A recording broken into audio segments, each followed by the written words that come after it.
On se trouve à Loya, dans la maison de l'enfance, qui a été livrée en 2020. Le bâtiment, il a un dessin qui vient de la limite de la parcelle en elle-même et il est dicté par les arbres qui existent sur le site et qu'on n'a pas voulu abattre. On a composé avec ces arbres et ensuite, effectivement, on a réparti un peu le programme sur cette base-là, quoi. Bon, avec l'idée de remettre plutôt des pièces calmes vers le jardin public et vers le nord, et puis les pièces de vie vers les jardins des enfants et vers le sud, quoi.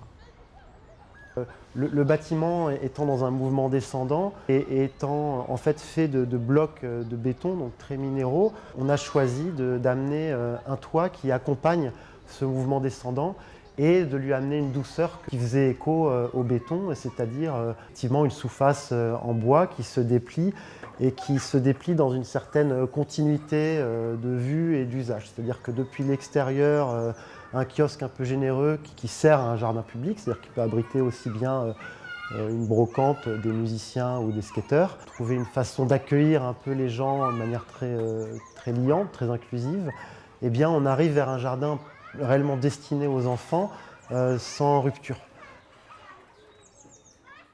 On a la garderie tous les matins et soirs pendant l'école.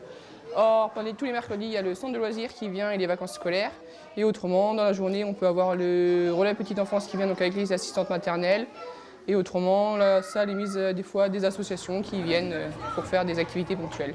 On a une moyenne de 35 enfants à peu près par jour, on va dire. 35-40 enfants en moyenne par jour qui sont accueillis à la garderie. On a en tête le fait qu'il y a une flexibilité d'usage du bâtiment. Donc là, on est dans une circulation, mais qui se comprend comme une extension du hall, donc qui a une certaine dimension, qui fait qu'on peut réellement l'habiter, que ce n'est pas juste une circulation. Et de fait, elle doit être valorisée comme un lieu de vie et donc lumineux.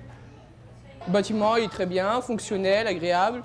Les enfants sont très contents. Les espaces, on les aménage comme on veut. C'est l'avantage vu que les pièces sont grandes. On peut avoir des petits et des grands dans la même pièce.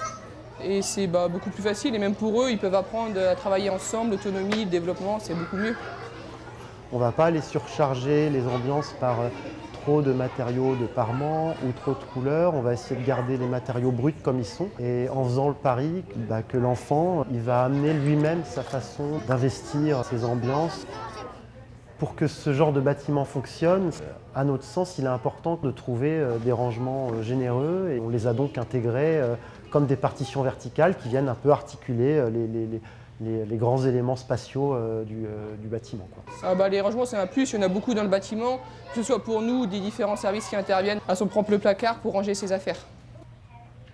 Que les enfants peuvent circuler d'une pièce à l'autre. S'ils sont à l'extérieur, nous de l'intérieur, on peut toujours avoir un visuel sur eux qui est bénéfique parce que les enfants peuvent être dehors avec un adulte et un autre adulte est à l'intérieur avec un autre groupe. Et chaque adulte a une vue globale de la structure.